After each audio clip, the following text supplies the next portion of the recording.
Hey everybody, HomeSliceHenry here, and I just hit 3276 ELO in the Open Great League with a powerful core recommended to me by a viewer. Now this viewer's in-game name is Tugler, and they submitted one set with a team consisting of Dedenne, Lapras, and Toedscruel and recommended that I try it out. Normally for videos, I like to feature two sets. So for today's video, set 1 is going to be Tugler trying out the team, and for set number 2, it's going to be me testing out the team just with a Toedscruel lead and climbing to 3276 ELO. So without further ado, let's hop into the match. And in game number 1, Dedenne finds its target as it leads into Lapras. The Lapras is not switching out, so something must be terribly wrong for the opponent to stay in here. Dedenne overfarmed to watch for a catch and ends up CMP tying the Lapras. Lapras shields early, but even shielding the first is not going to help Lapras whatsoever as this matchup is just so one-sided. Opponent tries for a parabolic charge catch onto Clodsire, and out comes Toedscruel. Now, I really like the decision to not bring in Lapras here, specifically because safe swap Clodsires are frequently on Stone Edge. Stone Edge obviously would be very annoying for Lapras, but if they're Stone Edge Earthquake, then they're completely walled off by the Toedscruel. And judging by the fact that they threw an Earthquake into the Toedscruel, they're probably EQ Stone Edge, and they are. So now Toedscruel gets a big farm down, it exits up so much energy, and now the opponent is going to be in a really difficult spot. Back in comes the Lapras to get immediately met with a Seed Bomb. Seed Bomb is gonna land. Lapras trying for the farm down, and they do not get it. This wrap will knock out the Lapras, so they're forced to commit the shield, and now it's just a 2-0 shield Lapras. Lapras gets the Psywave down. In the back is Mandibuzz, and now we see why they couldn't switch out of the Dedenne lead. They were ABA weak, and that's gonna be a win. Great lead in game number 2, Dedenne into Fortress. Opponent save switches into Shadow Kanto Marowak. And unfortunately, Marowak is about to get completely destroyed by Toedscruel. Toedscruel is a complete wall to energy from Marowak. Marowak goes for a Rock Slide. That is not the correct move to go for here, as Bone Club does do more damage than Rock Slide. Wrap is going to be no shielded, but it still just doesn't matter. The Bone Club will not knock out here. The opponent will now go for the Bone Club. They get fully farmed down, and Toedscruel just so effectively neutralized that Pokemon. Back in comes the Fortress. Fortress going to get debuffed with a Wrap. Wrap, not a particularly impactful amount of damage, but the opponent is just ABA weak to the Dedenne, and this game is over. So far, we've had trainers just completely disrespecting Dedenne with their teams, and that's just going to cost them the game, because Dedenne can and will go for the full sweep. Dedenne tanks a Dark Pulse like it's nothing. Dedenne still not firing off energy here, as Mandibuzz will go for another Dark Pulse. Dedenne will finally go for the Parabolic Charge, throwing on alignment. This Parabolic Charge will pick up the knockout, and Dedenne can just boost its defense up to +4, and there's just no way that Fortress is going to ever be able to Bug Bite down before this second Parabolic Charge is reached. And once this Parabolic is reached, it'll grab the final shield, and then Lapras will be able to clean up this game. Dedenne, oh my goodness, at +4, it can't even be farmed down before a third Parabolic. Parabolic lands, in comes the Lapras. No one move is knocking out here. Rock Tomb is going to connect. There's another where that came from, and unfortunately we will not get to see the 2-shield flex as Lapras will be forced to shield up. Psywave down, and this team moves to 2-0. Moving into game number 3, Dedenne into Lucario. That's not a Pokemon I was expecting to see on the lead. Lucario staying in. This is a Bullet Punch Lucario. Lucario is going to win Charge Attack priority over Dedenne.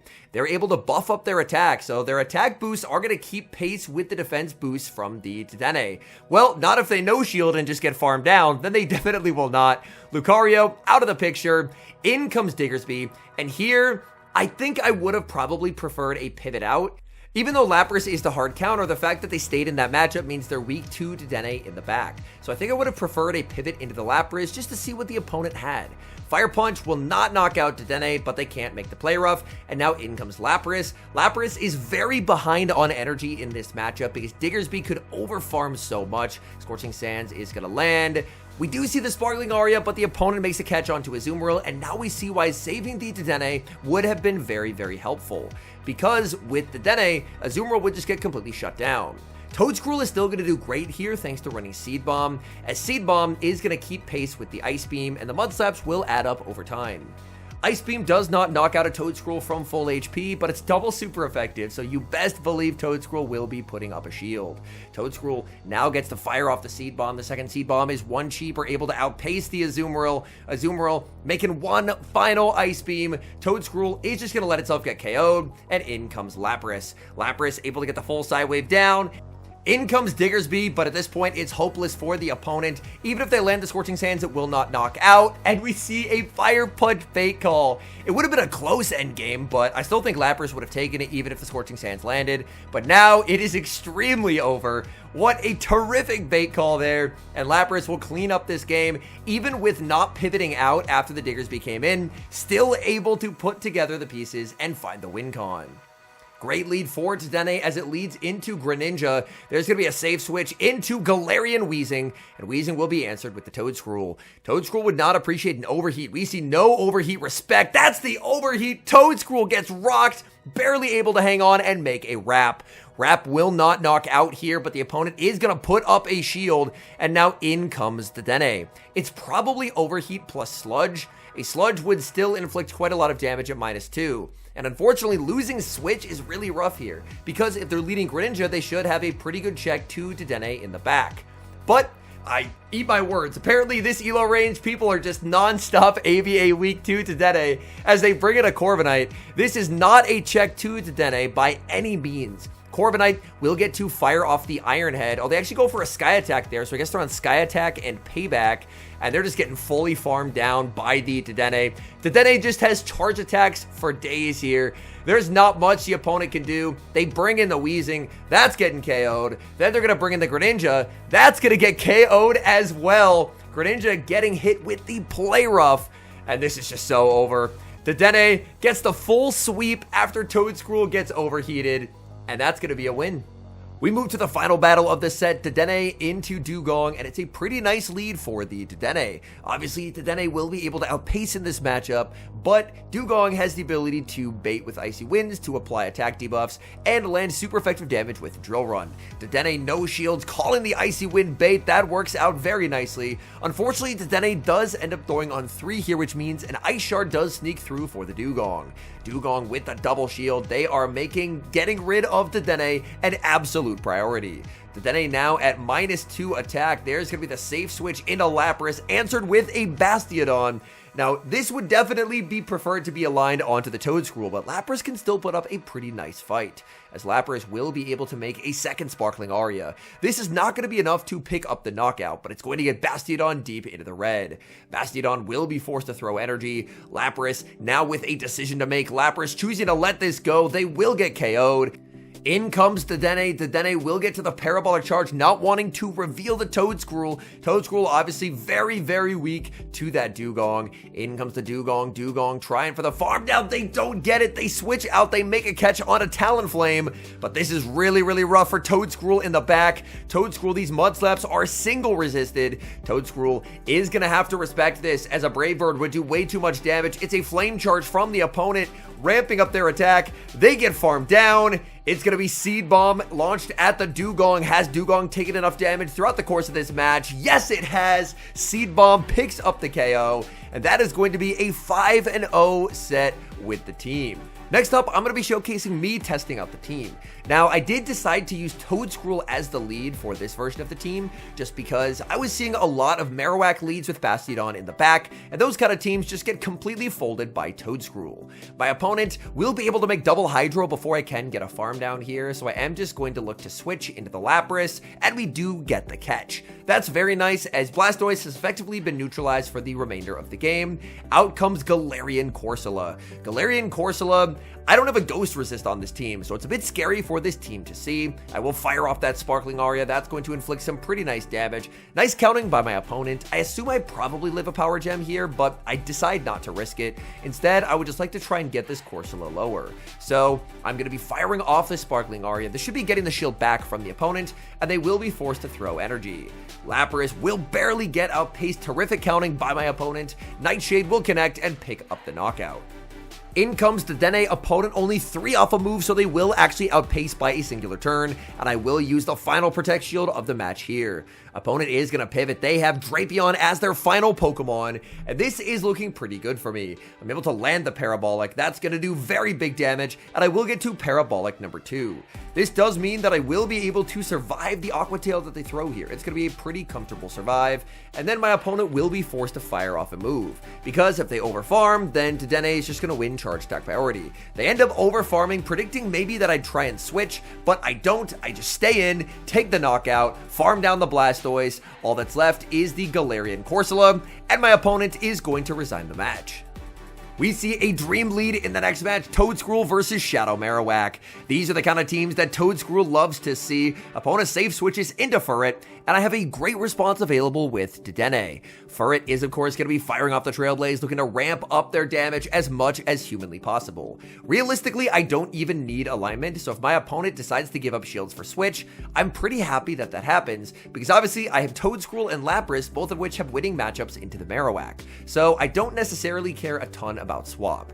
I'm actually pretty okay if they decide to invest in switch advantage, and they do, because now I get to bring in the Toedscruel. Toedscruel is going to get a nice farm down. Opponent tries for the Trailblaze, but they do not get there, and they're going to have Credilli as their final Pokemon. Being up energy as Toedscruel is very, very nice here, as Credilli is going to get severely outpaced. I get a second Seed Bomb before they're able to get their Grass Knot. Grass Knot will only hit for neutral damage, but that damage will still add up. They are very close to the back-to-back moves. They should be 2 off, so I am going to respect the Grass Knot. They are just going to survive that Mudslap and make one final move. Realistically, I could just let this go and win the game with the Lapras, but I decide we're featuring Toedscruel, so I may as well commit the shield there. Toedscruel is now going to fire off the Wrap Bait. Opponent is going to call the bait. I switch into the Lapras, and I banked the move, and look at those Psywaves. After you debuff them, they just get deleted by Psywaves. Oh my goodness. They are going to be firing off the back-to-back Rock Slides, but this means they are fully energy dry, which means I now have a clear path to victory with the Toedscruel. So I never should have thrown that Wrap. That Wrap was absolutely a lose con, but the good news is we're able to win anyway. We see a bit of an uncomfortable lead in the next match, Toedscruel into Fortress. The good news is we absolutely have a plan for this Mon. And that plan involves no shielding whatever they throw, throwing the Wrap, and then immediately hard pivoting into Lapras. A lot of teams that lead Fortress rely on Fortress to be their Lapras counter. And suddenly, if they're debuffed, which means they're in Sparkling Aria range, and they get Psywave breakpointed due to that -1 defense, suddenly what's typically a dominant matchup for Fortress becomes a losing one. Fortress is getting deleted by these Psywaves. They're forced to burn a shield. They're going to go for the Rock Tomb. I will be farming up a ton of energy, and out comes Dusclops. Dusclops, not the greatest Pokemon to see when Lapras is -1, but because it's Shadow, the Sparkling Arias will still add up quite a bit. So Dusclops will fire off the Shadow Punch. Shadow Punch, that's an easy survive for the Lapras. Lapras firing off this Sparkling Aria, and this will be getting my opponent pretty low. My opponent can look to overfarm here with the Dusclops, and they will do just that. The perfect overfarm, not letting me make another Sparkling Aria. Shadow Punch will pick up the KO. I'm going to be sending in the Toedscruel just to absorb energy. In comes the Toedscruel. Toedscruel fails the farm down, but it's getting KO'd by an Ice Punch anyway. It's going to be the Dedenne show. In comes the Fortress. Fortress does have residual energy from earlier in the game. They banked energy before switching into that Dusclops. I'm able to get the Parabolic Charge boost up, and I'm going to be no shielding. They go for the Rock Tomb. That is going to land. I'm going to try for the farm down, but I realize that I don't think that I can get there. I think they could have made the Sand Tomb, so to play it safe, I'll fire off the Parabolic and pick up the KO. I am pretty low on Dedenne. I need to have a type advantage matchup in the back. In comes the Dusclops. Dusclops gets farmed down. What's in back? It's a Azumarill, and I think even with this low of health and -1 attack, Dedenne will take home the win, as we're just going to get Parabolic Charge after Parabolic Charge after Parabolic Charge. We're now going to have a +4 defense Dedenne. These bubbles are healing the Dedenne, as it's going to make another Parabolic Charge. This Parabolic Charge KOs Azumarill, and our defense is so high that it actually cannot boost any higher. Hopping into the final match, we've got Toadscruel versus Shadow Scizor. This is a pretty solid matchup for the Toadscruel. Toadscruel, as long as it commits an early shield, even with a Night Slash boost, will still be able to get the farm down here if the Wrap is no-shielded. Wrap is no-shielded, Toadscruel gets that farm down and exits with energy. In comes Dusclops. Dusclops going to be immediately put under pressure by a Seed Bomb. Seed Bomb is going to land. Dusclops taking quite a bit of damage. Dusclops will go for the Ice Punch, and I'm more than happy to let this go. Although honestly, yeah, probably even a Shadow Punch will KO. In comes the Lapras. Lapras more than happy to shake off a Shadow Punch and just continue to try and go for an aggressive side wave down. If they stay in, I was going to go for the Aria, but they switch into Lapras, so now I get to bring out Dedenne, and this is where Dedenne absolutely shines as Dedenne gets to boost itself more and more and more with each parabolic charge. Lapras goes for the Aria, Dedenne shakes off that damage. I get to another one, but not quite, as they're able to outpace to the Aria by a singular turn. I just continue to farm up with the Dedenne. I'm expecting at some point my opponent has to try and go for a switch out. Parabolic charge is going to be shielded. I bank the move and it's a simul switch. They try and catch. I read the catch attempt, so I just blind switch out into the Lapras. We KO the Dusclops. Back in comes their Lapras. And as long as I can make the Skull Bash or I can make the parabolic charge, this game will be a win. Skull Bash is going to land, knocking me out, but I have the move loaded on Dedenne. They've buffed up their defense, but parabolic charge is too strong. Down goes Lapras, and that is a 4-1 set, getting us to 3250 ELO. All in all, the more I use Toadscruel in the Great League, the more I absolutely fall in love with this Pokemon. This open Great League meta is quickly becoming non-stop fast move pressure with Pokemon like Shadow Marowak, Gastrodon, Bastiodon, and Wigglytuff, and it really feels like Toadscruel is so well positioned to just cut through a lot of those fast move teams. It completely walls off every move that Marowak can learn. It obviously has Mud Slap for double super effective damage into Basti, and even against Wigglytuff, it has the ability to win the one shield. So I'm a really big fan of Toadscruel. I think it's a really strong pick. The downside of Toadscruel is its coverage is limited, and that's where Dedenne as its core pairing works so beautifully. Because not only is Toadscruel a Mud Slapper to get rid of the poisons that Dedenne doesn't want to see, but it's the Mud Slapper that beats all the Mud Slappers that Dedenne also does not want to see. And Dedenne, to its credit, does a great job at shutting down Pokemon like Talonflame and Lapras that are really, really difficult for the Toadscruel. So I think this is a very strong core. Obviously, it is an alignment-dependent core, but I do think it's very, very strong in the current Open Great League meta, and especially with people trying to run Pokemon like the Marowak Bastiodon cores of the world. Having a Pokemon like Toadscruel on your team that can just completely shut down that core and leave it absolutely no breathing room definitely is a big win in my book. Anyways, thank you guys so much for watching. If you enjoy watching content like this, please do consider leaving a like on the video and subscribe to the channel if you haven't. And a special thank you as always to our channel members here on YouTube. The support you guys provide is genuinely so appreciated. So thank you guys oh so very much. And until next time, I've been HomeSliceHenry.